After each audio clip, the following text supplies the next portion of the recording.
Hello everyone, এইডাল হয় snack plant. এই প্লেণ্টডাল ধুনীয়াকৈ চাফা কৰি ল'লোঁ। ইয়াৰ পাতবোৰ এই গছডালৰ কি কাম বহুতে সোধে, কি কাম বাৰু এই গছডালৰ?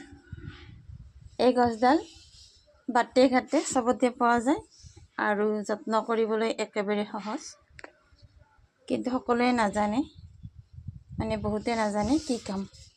বহুতে সোধেও মোক, সেইকাৰণে ক'বলৈ ওলাইছোঁ। এই গছডালে অক্সিজেন ৰিলিজ কৰে, ভৰপূৰ মাত্ৰাত অক্সিজেন প্ৰদান কৰে আৰু বেয়া বায়ুবোৰ পিউৰিফাই কৰি ভাল অক্সিজেন যোগান ধৰাত সহায় কৰে।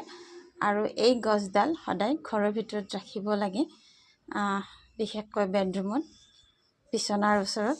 ৰাতি হ'লে বেছিকৈ অক্সিজেন ৰিলিজ কৰে আৰু ঘৰত থকা নিগেটিভিটিও দূৰ কৰে এই গছডালে।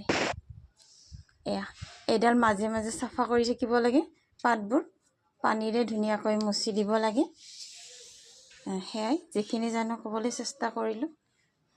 আৰু এটা কথা, মাজে মাজে এনেদৰে ৰ'দত দিব, ডাইৰেক্ট ছানলাইটত দিব নালাগে, এনেদৰে দি থৈ দিব। মই ইয়াৰ বাৰান্দাত উলিয়াই থৈ দিছোঁ পিছফালে। তাৰপিছত যেতিয়া পানীখিনি যেতিয়া শুকাব, একেবাৰে মাটিখিনি ফাটিবলৈ আৰম্ভ কৰিব, তেতিয়াহে পানী দিব। থেংক ইউ ফৰ ৱাচিং। যদি ভাল লাগিছে, কিবা ইনফৰমেশ্যন শিকিব পাৰিছে, তেনেহ'লে please like, comment and follow' and subscribe কৰিবলৈ নাপাহৰিব মোৰ চেনেলটো। থেংক ইউ ফৰ ৱাচিং। Thank you very much.